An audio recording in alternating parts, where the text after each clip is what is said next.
Haleluya, shalom. Bapak ibu saudara jemaat Tuhan, damai sejahtera melingkupi kita semua, amin. Kita percaya kenaikan Tuhan Yesus ke surga untuk menyiapkan tempat bagi kita. Roh Kudus turun untuk menyiapkan kita bagi surga. Yang percaya katakan amin. Amin. Mari kita puji Tuhan. Saya undang jemaat Tuhan bagi berdiri. Kita akan bersama-sama bersuka cita. Nyatakan kuasa-Mu Roh Kudus atas hidup kami, atas keluarga kami, atas rumah kami, atas gereja kami Tuhan, atas bangsa kami Tuhan. Haleluya. Semuanya bertepuk tangan. Kami percaya Tuhan, kuasa-Mu dicurahkan atas hidup kami. Haleluya. Dengan imanmu katakan, jiwa bebas terlepas, kuasa maut telah terhempas. Nama Yesus pembendang, nama Yesus jawaban. Langkah takkan terhenti, berlari sampai akhir. Serukan tinggi namanya, serukan ajaib namanya. Roh Kudus membakar setiap hati. Mari naikkan pujian-Mu, naikkan pujian, mujizat terjadi. Mengalir kuasa-Mu, nyalakan api-Mu, ku nyanyi oh tercurah kuasa-Mu, nyalakan api-Mu, ku nyanyi keajaiban terjadi. Kami percaya Tuhan, keajaiban-Mu terjadi atas hidup kami Tuhan. Haleluya. Jiwa bebas terlepas, jiwa bebas terlepas, kuasa maut telah terhempas. Nama Yesus pembendang, nama Yesus jawaban. Langkah takkan berhenti, berlari sampai akhir. Serukan tinggi namanya, serukan ajaib namanya.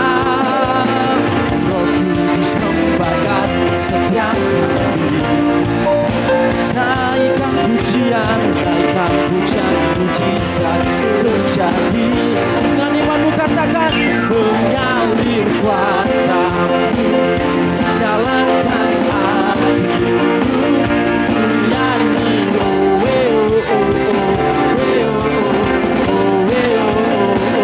tercurah kuasa-Mu, nyalakan api-Mu, ku nyanyi keajaiban terjadi. Mari kita bersehati memuji Tuhan. Saya akan menyanyikan sebuah nada. Bapak ibu saudara bisa mengikuti saya.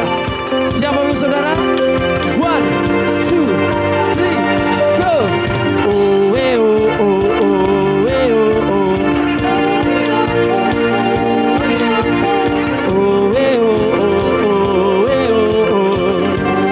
Lebih dasar lagi katakan.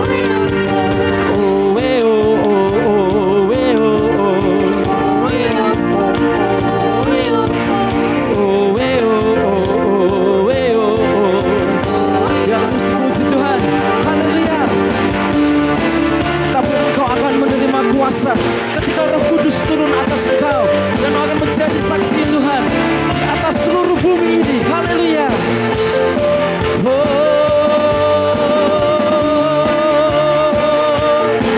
Tercurah kuasa-Mu Tuhan.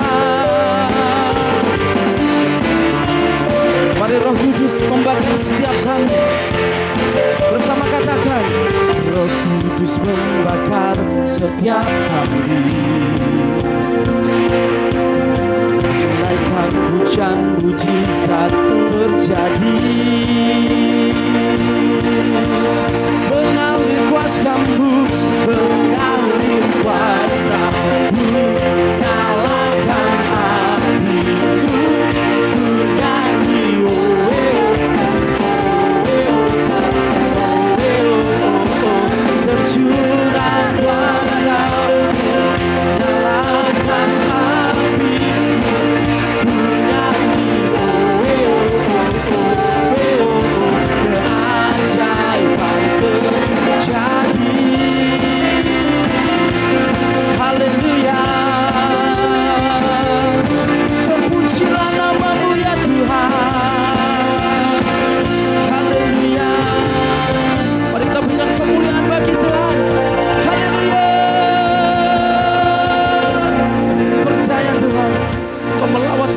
kami. Silakan duduk kembali Bapak Ibu Saudara yang terkasih.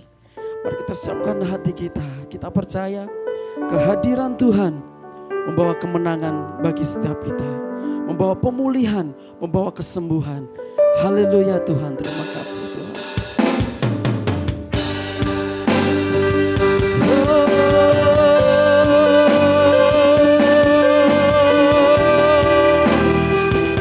Kami percaya Engkau hadir di tempat ini ya Tuhan. Mari kita menyembah Tuhan.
Terjadi di sini.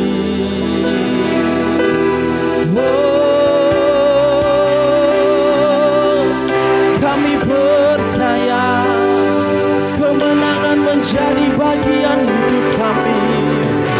Kami percaya kesembuhan menjadi bagian kami. Kami percaya pemulihan menjadi milik kami.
sungguh besar dalam hidup kami Tuhan. Melampaui segala perkara Tuhan. Tidak ada yang lebih besar selain Engkau Tuhan. Kami mau nyatakan Tuhan, Engkau Allah yang besar, Engkau ajaib, Engkau mulia, Engkau yang selalu menyelamatkan kami, menopang kami Tuhan, menolong kami Tuhan. Kau Allah yang besar, ajaib dan mulia. Kau Yesus yang selalu membuatku terpesona. Segala pujian bagimu ya Tuhan. Hanya Kau yang layak ku agungkan. Kau Allah yang besar, Kau Allah yang besar, ajaib dan mulia. Kau Yesus yang selalu membuatku terpesona. Segala pujian bagimu ya Tuhan. Hanya Kau yang layak ku agungkan. Kau Allah yang besar.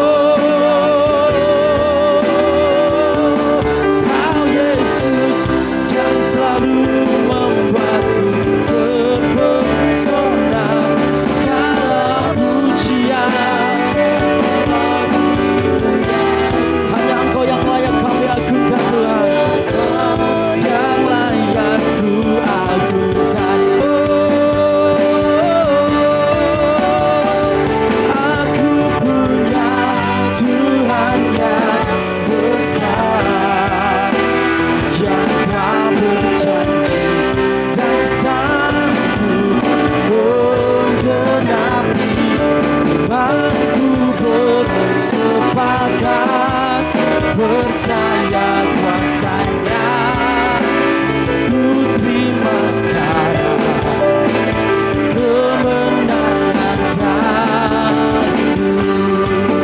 Oh, aku punya Tuhan yang besar, yang telah berjanji dan sanggup menggenapi. Aku bersepakat percaya kuasanya, ku terima sekarang kemenangan darimu. Ku terima sekarang kemenangan darimu.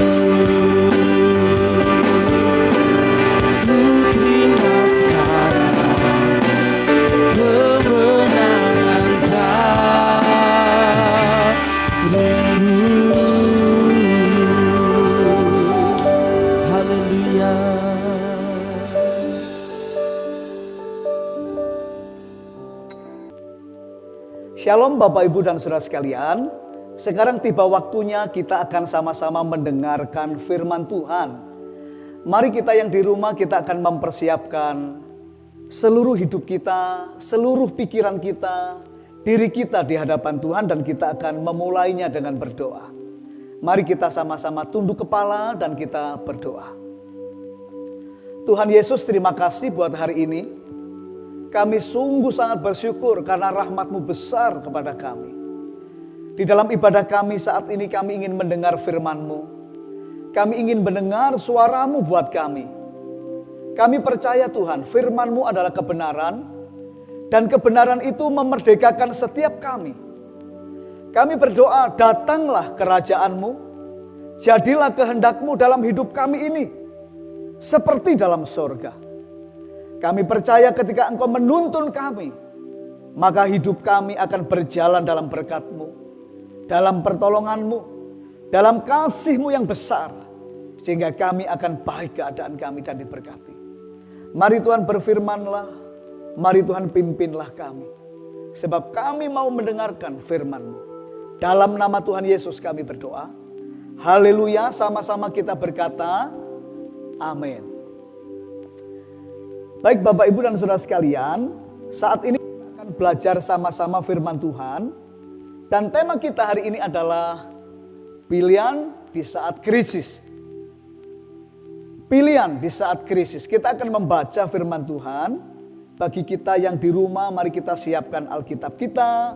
Kita siapkan firman Tuhan dan kita mau baca bersama-sama. Yohanes pasal 21. Yohanes pasal 21 ayat yang pertama sampai ayat yang ke-15.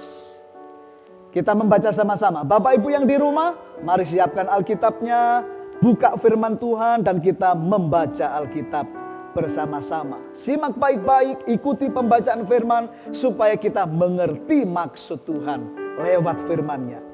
Demikian firman Tuhan. Kemudian Yesus menampakkan diri lagi kepada murid-muridnya di pantai Danau Tiberias dan ia menampakkan diri sebagai berikut.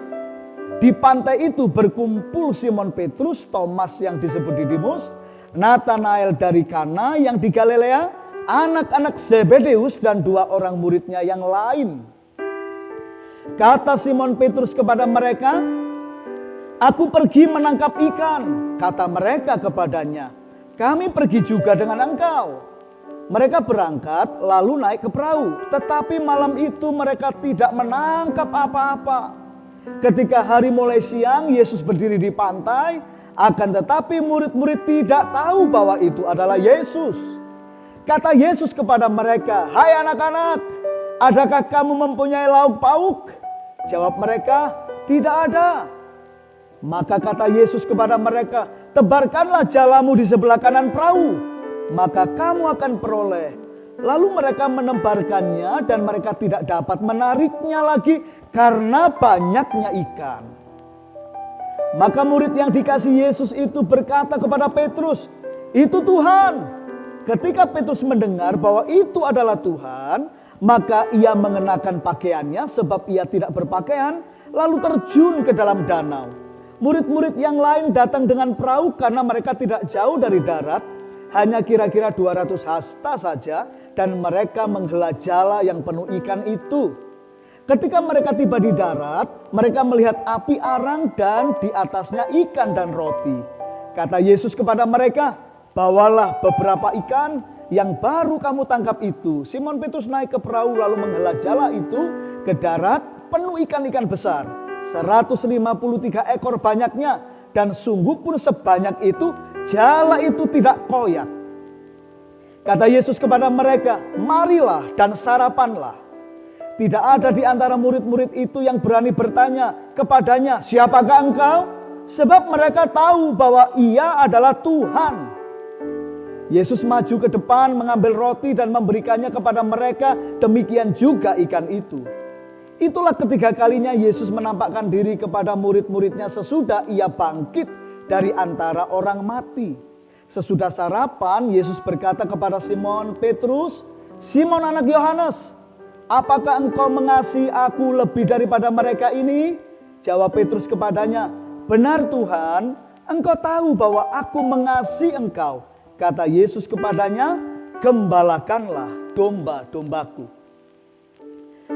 Pembacaan kita cukup panjang dan ini adalah sebuah cerita, sebuah kisah bagaimana Tuhan menampakkan diri kepada para murid yang ketiga kalinya.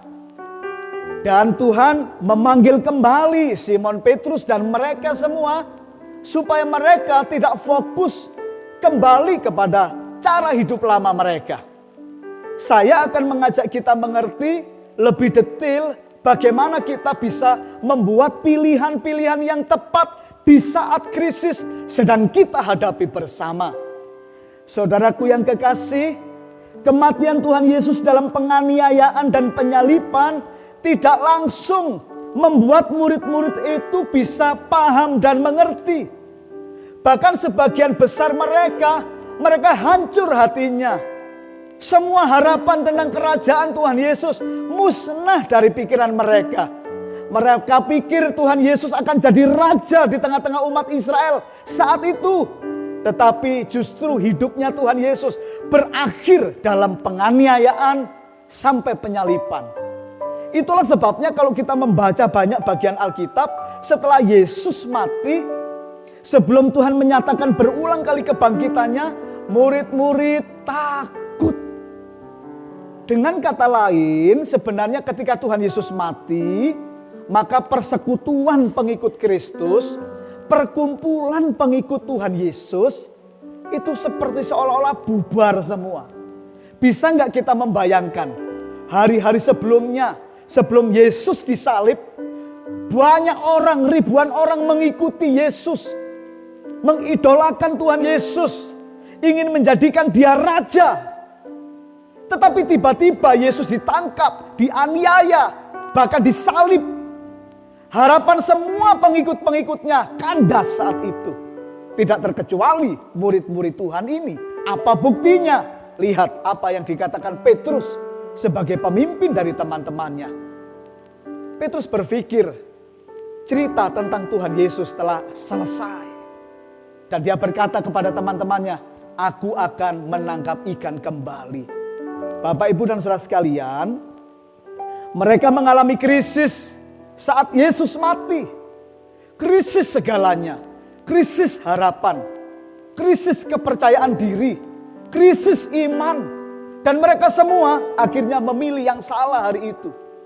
Saya ingin Bapak Ibu ketika krisis kita hadapi, kita tidak mengikuti kesalahan murid-murid hari itu.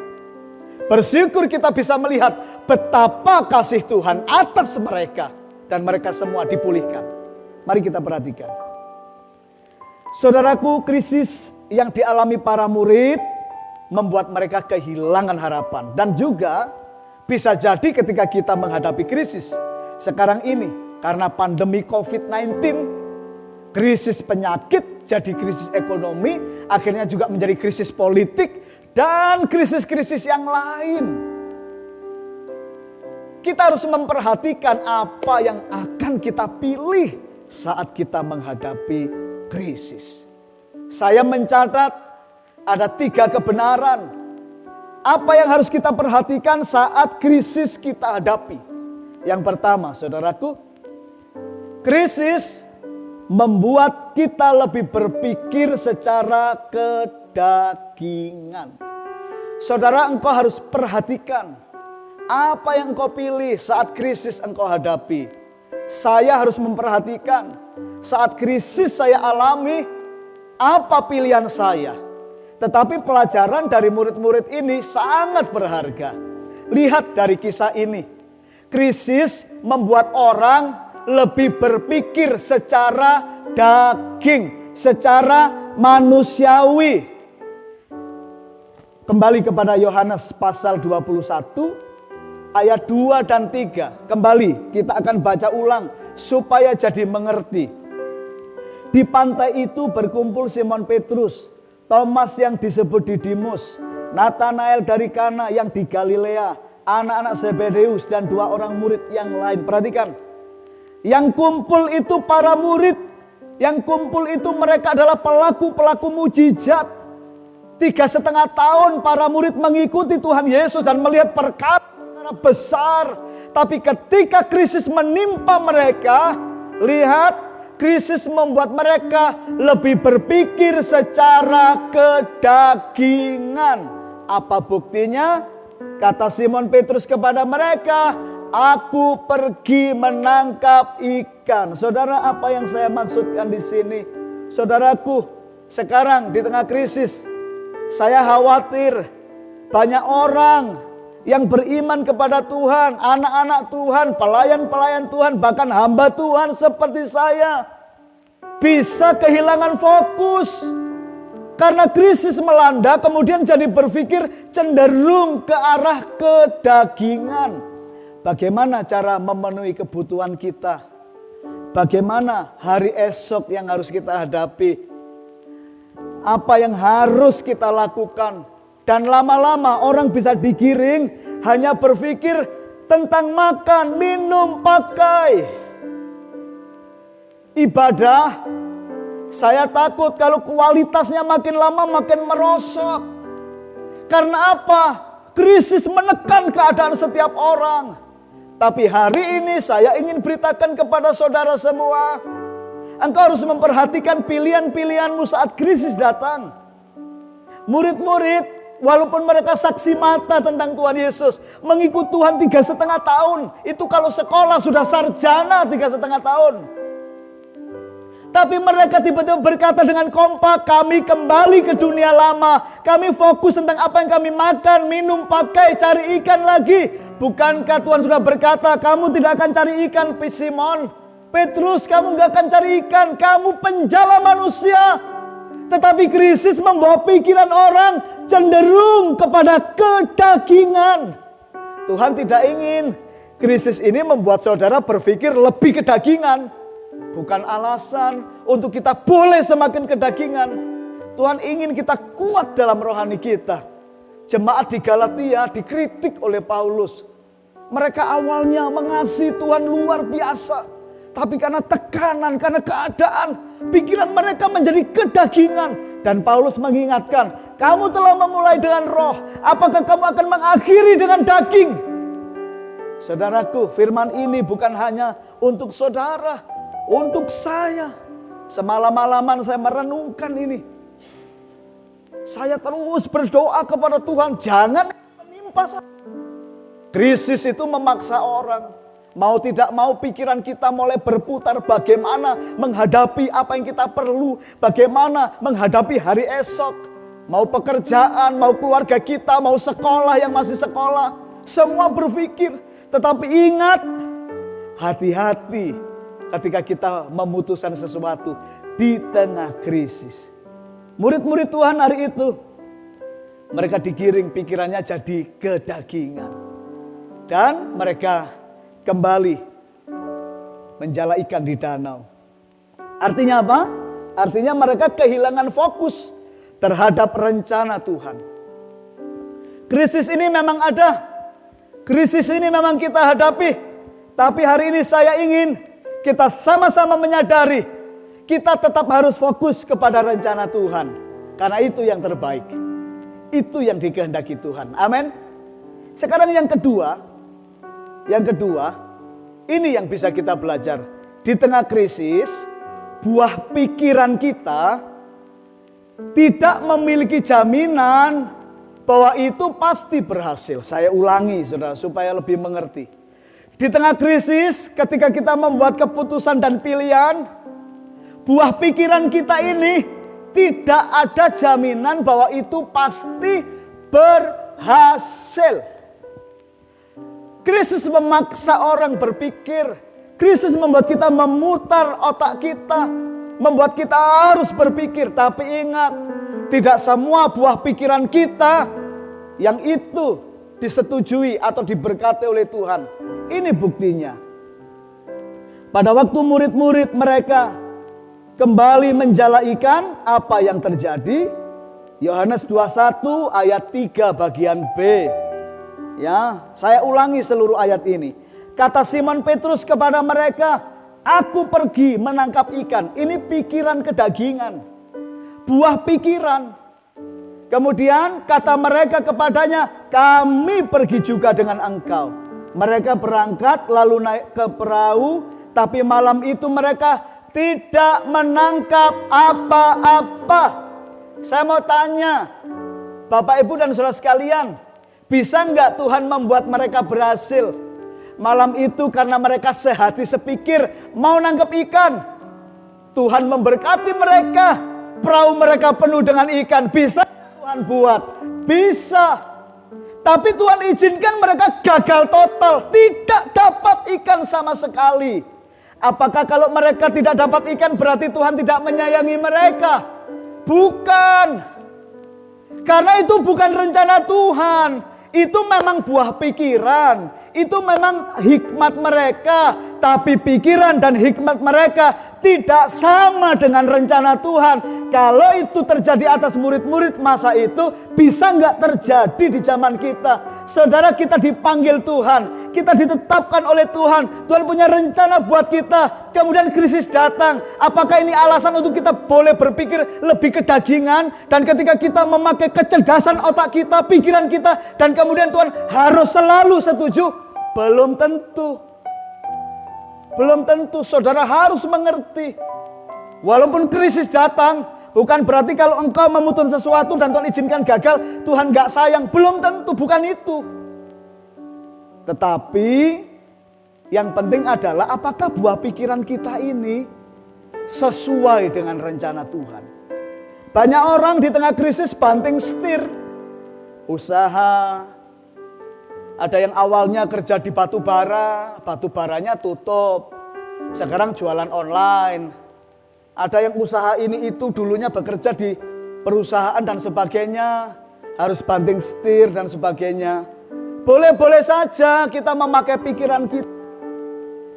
Kita mengembangkan ide-ide kita, tapi ingat, saudara jangan melangkah keluar dari rencana Tuhan. Itu saja maksud saya. Jangan gara-gara krisis, terus saudara melangkah keluar dari rencana Tuhan. Tuhan akan membiarkan saudara mengalami kegagalan. Saudaraku yang kekasih, buah pikiran itu walaupun baik dan nampaknya bukan dosa, tapi sekali lagi saya mau katakan, belum tentu Tuhan memberkati. Kayak murid-murid ini loh. Mereka, Tuhan Yesus mati, mereka berpikir nyari ikan, kerja lagi. Saya tanya, kelihatan baik nggak buah pikiran mereka? Baik, mau kerja kok. Nyari ikan dosa enggak? Enggak dosa. Tapi itu tidak sama dengan rencana Tuhan. Dan Tuhan izinkan gagal. Bukan hanya zaman murid-murid. Yunus diizinkan Tuhan gagal. Hampir mati dalam perut ikan. Tuhan suruh dia ke Niniwe. Rencana Tuhan Niniwe. Tapi Yunus tidak mau. Malah pergi ke Tarsus. Akhirnya tidak bisa. Gagal. Saudaraku yang kekasih, saya rindu supaya saudara di tengah krisis, saudara tetap mengandalkan Tuhan. Bukan semata-mata krisis, kemudian kita boleh berpikir semau kita. Jangan. Sesuai rencana Tuhan. Saudaraku, saya ingat kesaksian seorang guru, seorang guru di Amerika. Dan kesaksian ini sangat membekas dalam hati dan pikiran saya. Pria itu bernama Frank Salzak. Dan sejak kecil pria ini ingin jadi astronot. Dia berdoa. Dia sekolah dengan baik. Bahkan dia selalu minta dukungan dari keluarganya. Dia ingin jadi salah satu astronot yang bisa terbang atau pergi ke luar angkasa, masuk di NASA. Tetapi sayang, dia tidak lolos di sekolah untuk bisa masuk di NASA. Akhirnya dia menjadi guru. Sebenarnya dia sudah cukup sedih karena cita-citanya sejak kecil tidak tercapai. Tapi satu hari datanglah sebuah kesempatan. Amerika membuka sebuah pendaftaran bahwa akan ada orang-orang dari sipil yang boleh mendaftar ke NASA dan mereka akan menjadi grup yang pergi ke bulan di tahun yang ditentukan itu. Dan tentu saja ini membuat warga Amerika banyak sekali yang daftar, termasuk Frank, dia daftar. Dan ternyata Frank ini cukup berhasil. Dari ribuan orang diseleksi, 1000 orang dia lolos, 500 orang dia lolos, 100 orang dia lolos. Dan dia sangat yakin hari itu adalah jalan Tuhan buat dia, untuk dia mendapatkan penggenapan dari cita-citanya. Tetapi yang diperlukan adalah 8 orang saja yang di pesawat ulang-alik itu. Dari 100 orang kembali dipilih, 50 orang Frank masih terpilih. Tapi sampai di final hanya 8 orang, Frank ditolak. Bukan dia yang terpilih. Dia frustasi. Dia marah dengan Tuhan. Dia pikir apa yang dia putuskan, apa yang dia cita-citakan itu sudah benar. Dan dia merasa Tuhan seperti mempermainkan dia karena dia sudah lolos seleksi dari ribuan, ratusan. Semua seleksi hanya tinggal 8 orang dan dia tidak terpilih. Saudaraku, kesaksian ini sungguh-sungguh terjadi. Hari peluncuran pesawat ulang-alik, kalau tidak salah namanya Apollo 11. Dan pesawat itu disaksikan oleh semua orang dan termasuk Frank. Karena dia termasuk yang juga mendaftar ikut seleksi, dia dapat kursi yang bisa menonton meluncurnya pesawat itu. Dan ternyata jawabannya adalah 11 detik dari peluncuran itu. Pesawat itu meledak, hancur berkeping-keping. Dan ketika pesawat itu meledak, hancur berkeping-keping, Frank tahu pikirannya tidak selalu benar. Memang cita-cita menjadi astronot bukan dosa. Itu baik. Tapi pertanyaannya, apakah itu rencana Tuhan? Dan hari itu Frank mengerti bahwa pikiran Tuhan jauh lebih benar daripada pikiran manusia. Dan dia kemudian menulis banyak tulisan tentang rasa syukur. Bahkan dia mengatakan, aku bersyukur kepada Tuhan yang tidak selalu menjawab doaku. Karena apa? Tuhan Maha tahu, Tuhan Maha benar. Sekarang di tengah krisis ini, kita harus membuat pilihan. Tapi saya mau tanya, buah pikiran kita itu selaras enggak dengan rencana Tuhan? Kalau tidak selaras, jangan diteruskan. Engkau akan menabur hal yang sia-sia dan tidak menuai apa-apa. Tapi kalau kita berjalan bersama Tuhan, pasti menjadi berhasil. Amin, saudaraku. Sekarang saudara yang kekasih, yang terakhir, apa yang pelajaran kita bisa terima dari kisah ini? Yang pertama, jangan lupa, krisis bisa membuat kita lebih berpikir secara daging. Jadi hati-hati. Jangan nanti saudara sudah penjala manusia kembali penjala ikan. Saudara sudah dibenarkan Tuhan kembali kepada dosa saudara. Jangan kembali kepada hal yang salah.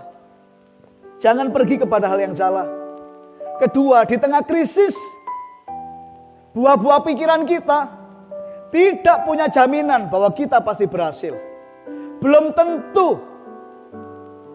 Apalagi kalau itu tidak sesuai dengan kehendak Tuhan, maka Tuhan bisa izinkan semua itu menjadi gagal. Yang terakhir, ini yang membuat kita bersyukur dan sukacita. Perhatikan ini. Jika Tuhan campur tangan, krisis berhenti. Amin.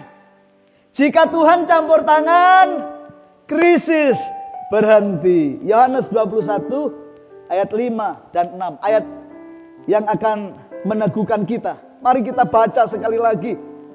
Demikian firman Tuhan. Kata Yesus kepada mereka, hai anak-anak, adakah kamu mempunyai lauk pauk? Jawab mereka, tidak ada. Maka kata Yesus kepada mereka, tebarkanlah jalamu di sebelah kanan perahu, maka kamu akan peroleh. Lalu mereka menebarkannya, dan mereka tidak dapat menariknya lagi, karena banyaknya ikan.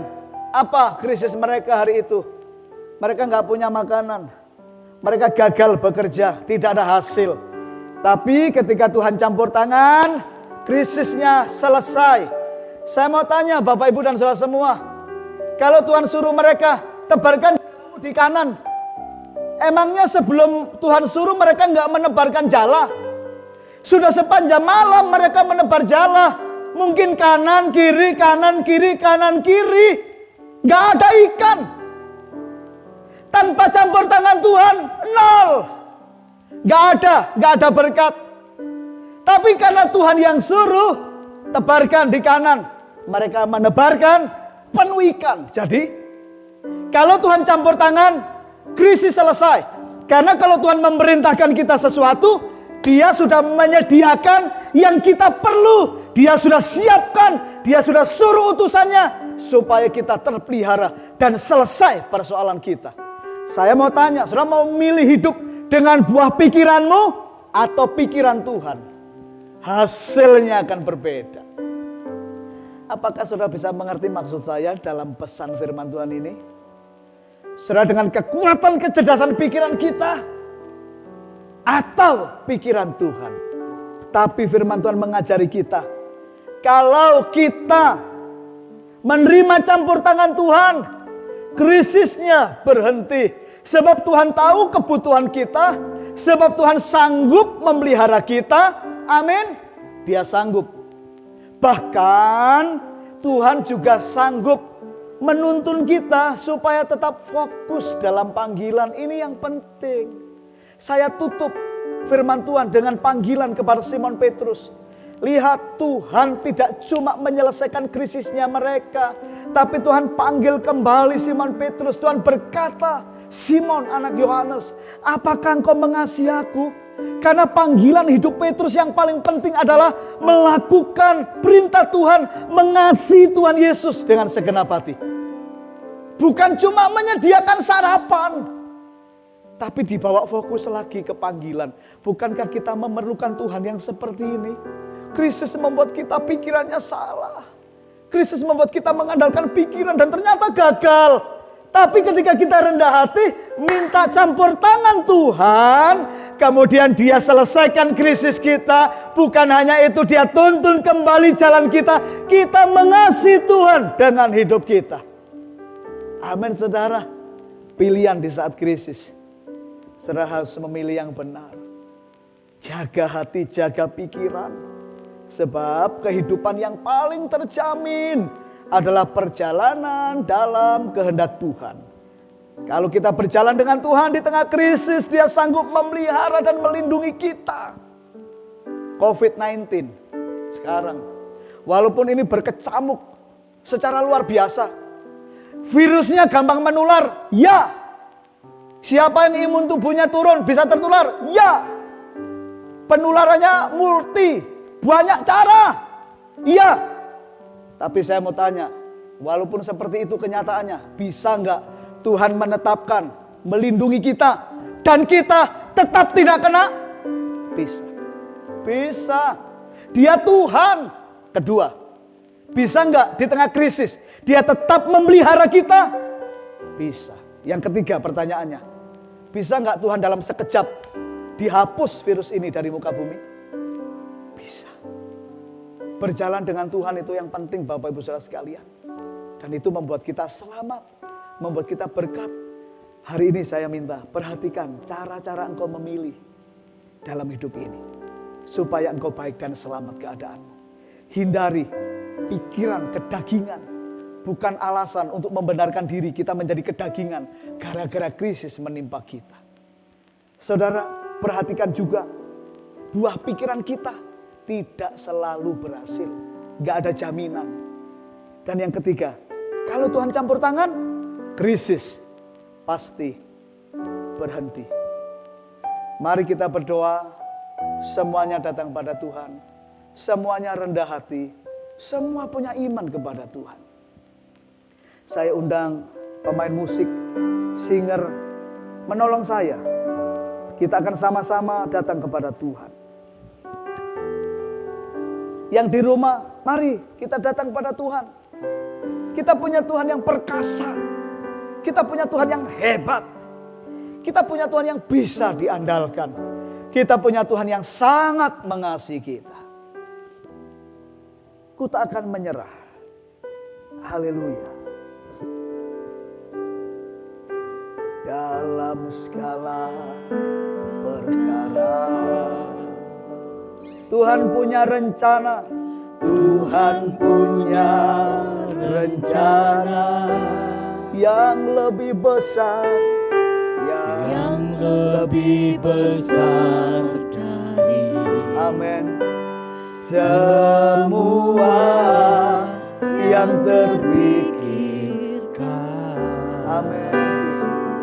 Apapun yang kau perbuat, tak ada maksud jahat, tak ada maksud jahat. Sebab itu kulakukan, sebab itu kulakukan. Amin. Semua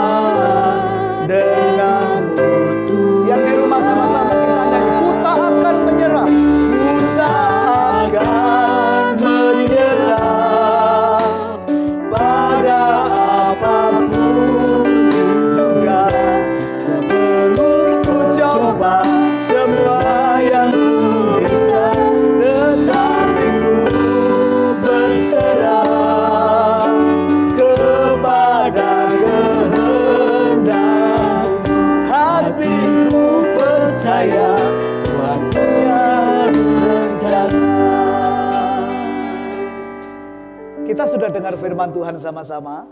Krisis memang terjadi, krisis memang ada di tengah kita. Tapi kita tahu bagaimana cara hidup yang sesuai rencana Tuhan. Amin. Krisis bisa membuat pikiran kita jadi salah, cenderung kepada kedagingan. Tapi jauhi itu.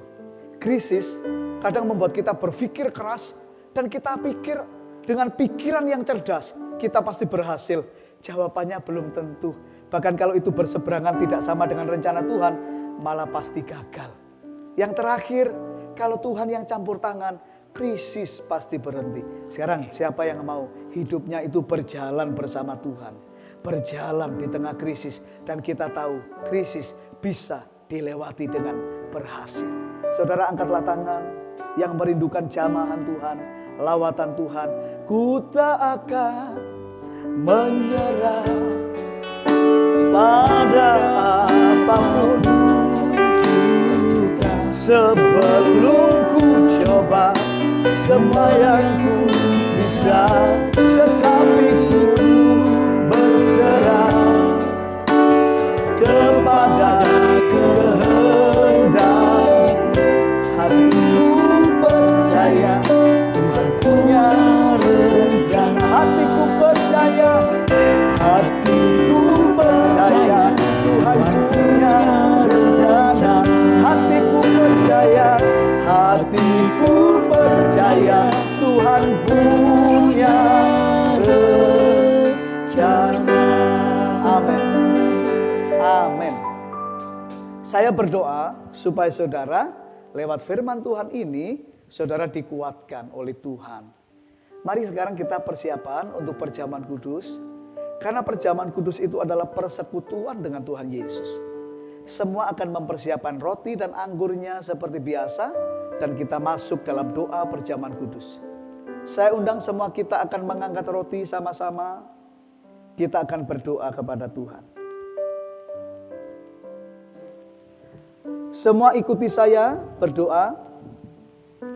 Tuhan Yesus, saat ini kami mengangkat roti ini dengan iman. Kami memberkati dan menerimanya sebagai tubuh-Mu yang disalibkan. Kami percaya oleh kematian-Mu di kayu salib. Kami diangkat menjadi anak Allah, menjadi ahli waris kerajaan surga. Hidup kami diberkati di bumi ini. Tidak kekurangan, tidak miskin, tidak susah. Tuhan selalu membuka jalan, memberkati kami dengan berkelimpahan. Kami percaya, kami diberi para malaikat yang menjaga kami, menjauhkan kami dari mara bahaya, dari celaka, dimanapun kami berada. Kami percaya di kayu salib, segala penyakit kami, segala penderitaan kami, kesengsaraan kami sudah diselesaikan. Oleh kematian Tuhan Yesus, kami diberkati. Dalam nama Tuhan Yesus, inilah tubuh Yesus. Amin. Mari kita makan roti sebagai tubuh Tuhan Yesus. Dalam nama Tuhan Yesus.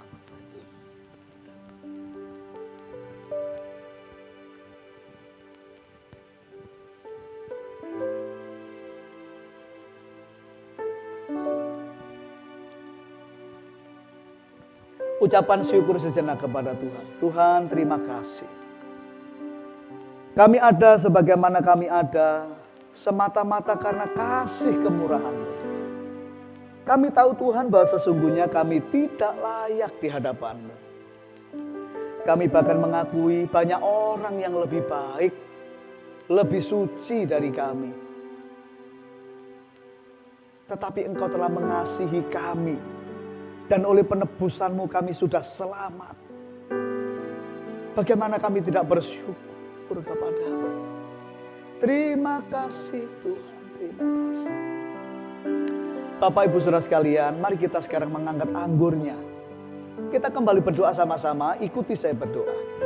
Tuhan Yesus, saat ini kami juga memberkati dan menerima anggur ini sebagai darah-Mu, darah perjanjian yang baru dan yang kekal bagi kami, supaya dosa kami diampuni, hidup kami disucikan, kami diubahkan menjadi serupa dengan Engkau. Kami percaya darah-Mu adalah pagar perlindungan bagi kami semua. Segala rancangan jahat, serangan setan, semuanya digagalkan, dibatalkan, dilepaskan dari kami. Kami hidup berjalan dalam berkat, dalam mujizat setiap hari. Sebab darah Yesus menudungi kami. Kami percaya inilah darah Yesus. Amin. Mari kita minum dalam nama Yesus. Terima kasih Tuhan. Terima kasih Bapak. Kita sudah perjamuan kudus Bapak Ibu Saudara sekalian. Mari kita bersyukur. Kita berterima kasih kepada Tuhan. Percayalah Tuhan menyertai saudara. Krisis akan lewat dan kita lebih dari pemenang. Tuhan Yesus memberkati. Haleluya, puji nama Tuhan. Shalom Bapak Ibu Saudara yang terkasih, jemaat Tuhan GBI Victory dan GBI Eliabes. Mari kita bersama-sama mengucap syukur kepada Tuhan. Oleh karena kebaikan Tuhan, kemurahan Tuhan, kita boleh bersama-sama mengikuti ibadah online pada kesempatan hari ini. Terima kasih juga kepada hambanya, Pastor Heru Johananta, yang sudah melayani setiap kita di dalam pemberitaan firman dan juga di dalam perjamuan kudus. Juga kepada para pelayan Tuhan yang terlibat dan ambil bagian dalam pelayanan ibadah online saat ini. Gereja mengucapkan terima kasih kepada kesetiaan jemaat di dalam mengikuti ibadah online dan juga kesetiaan jemaat di dalam memberikan persembahan. Kiranya berkat Tuhan semakin dilimpahkan atas kehidupan kita semua. Gereja mengucapkan selamat ulang tahun kepada Bapak Ibu Saudara jemaat Tuhan yang berulang tahun dalam minggu ini, baik ulang tahun kelahiran maupun ulang tahun pernikahan. Kiranya di dalam pertambahan usia Tuhan juga menambahkan hikmat dan sukacita serta berkat yang melimpah. Jangan lupa untuk setiap kita mengikuti program membaca Alkitab setiap hari melalui aplikasi SMA dan juga program Misbah Bagi Kita yang dibagikan oleh Bapak Gembala Pastor Heru Johananta. Dan mari kita bersama-sama bertumbuh dan berbuah bagi kemuliaan nama Tuhan. Bapak Ibu Saudara yang terkasih, tiba saatnya kita akan memberikan persembahan. Mari kita siapkan persembahan kita dan kita akan bersatu hati untuk kita berdoa bersama-sama. Mari kita angkat persembahan kita dan kita akan berdoa. Terima kasih Tuhan, terima kasih Yesus. Segala puji syukur hanya bagi-Mu ya Bapa. Segala hormat kemuliaan hanya bagi-Mu ya Tuhan. Terima kasih atas kasih setia-Mu yang melimpah dalam hidup kami. Terima kasih atas rahmat-Mu yang tercurah bagi setiap kami Bapa.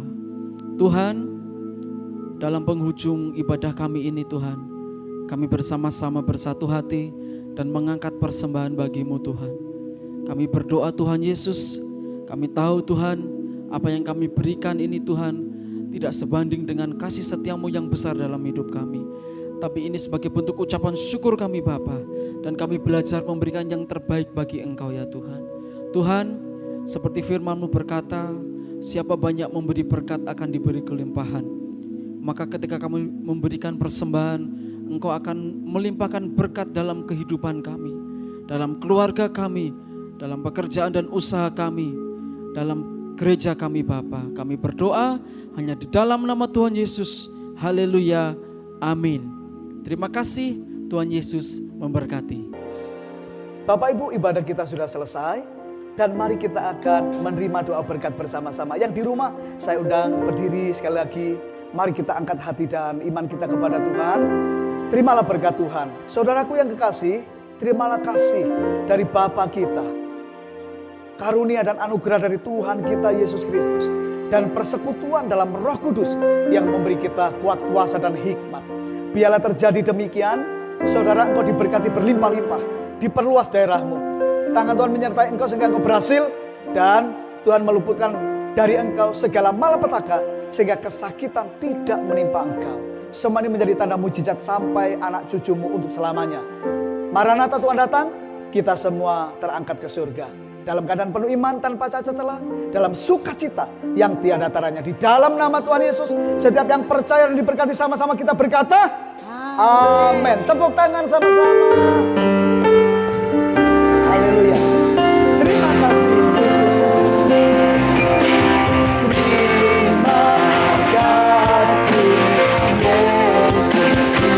Buat anugerah,